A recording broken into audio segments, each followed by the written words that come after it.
When you're selling on eBay, do you offer international shipping? Do you offer international shipping only through the global shipping program? Well, I am here to encourage you to start shipping directly internationally because it opens up your items to a lot more buyers and it makes it less expensive for them to pay for shipping from you. And there's really nothing wrong or scary or hard with shipping internationally. So I'll just give you a brief overview of how I handle it and the one potential pitfall that I occasionally see and how to handle that, and how, on the whole, it's really easy. So here I have a listing that is almost done for a vintage suitcase, and so it's all set. But the part that makes it so that this can be purchased by international buyers and shipped to them directly is that I use my priority shipping policy. Um, Now, if this were a lighter item, I would choose my first class shipping policy and so forth. But this one is appropriate for priority. And if you're not using shipping policies, that's a whole other kettle of fish. And I encourage you also to use shipping policies. It makes your life so much easier. So I think if you're not using them, then you can set all your little specific shipping stuff right here in your listing, and you would just say that you want to ship directly internationally, not through global shipping program. However, setting up business policies is going to make your life a lot easier, and I'll show you what those look like and how mine are set up to ship internationally.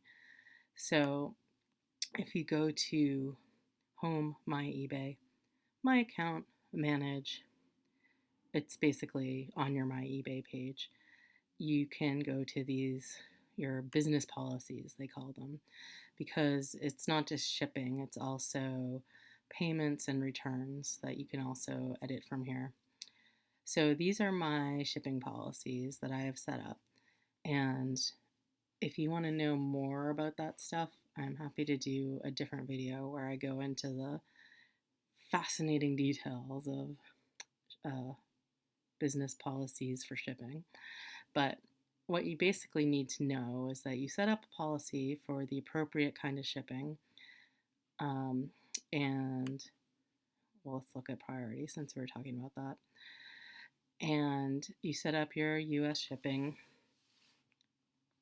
or you're Canadian or Australian or wherever you are shipping, your domestic shipping, as you want it. I always do calculated costs, varies by buyer location, and I almost always charge shipping with a few exceptions. And then for international shipping, if you wanted to do global shipping program, you'd click this. But if you don't click it.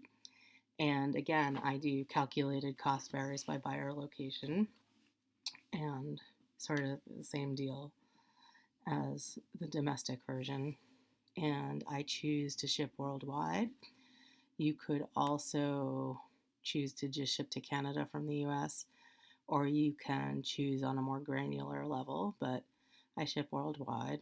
And the appropriate analog of the USPS Priority Mail is USPS Priority Mail International for international shipping. It works the same way as the domestic Priority Mail, except that it costs a lot more for your buyer.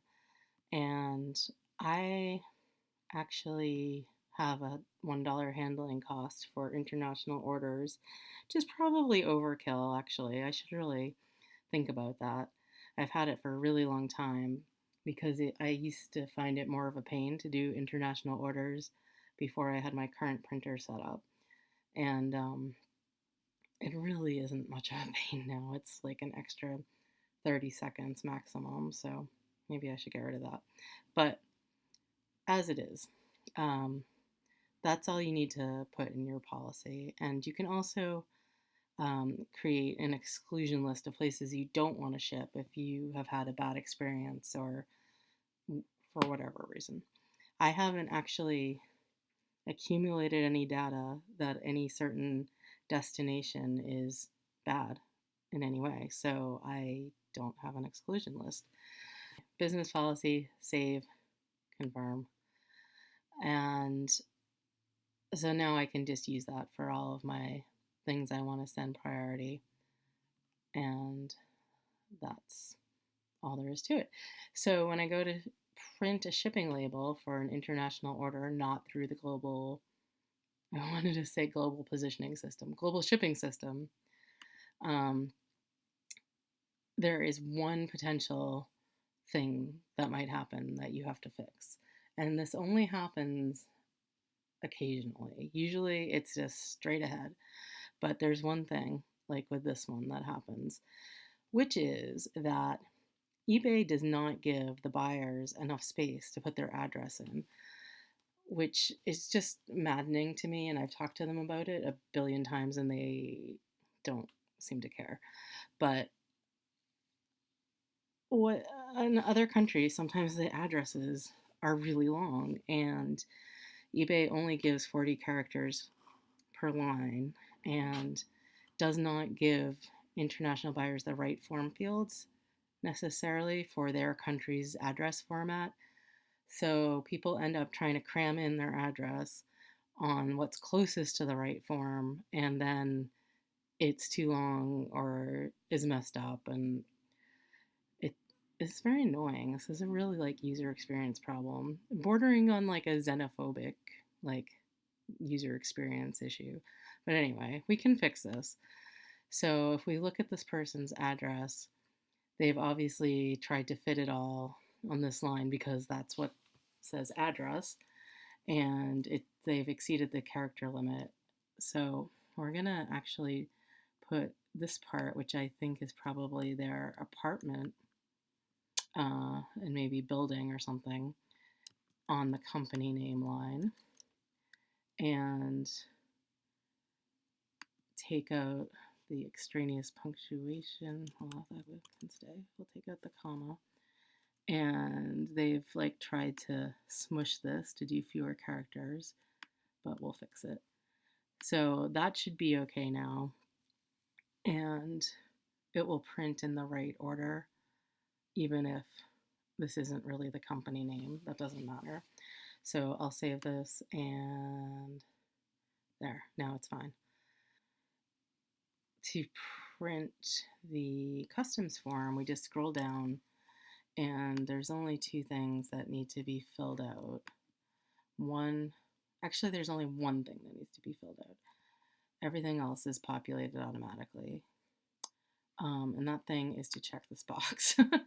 The other thing I always do is it pulls in your title for your item into the item description field, and it never fits.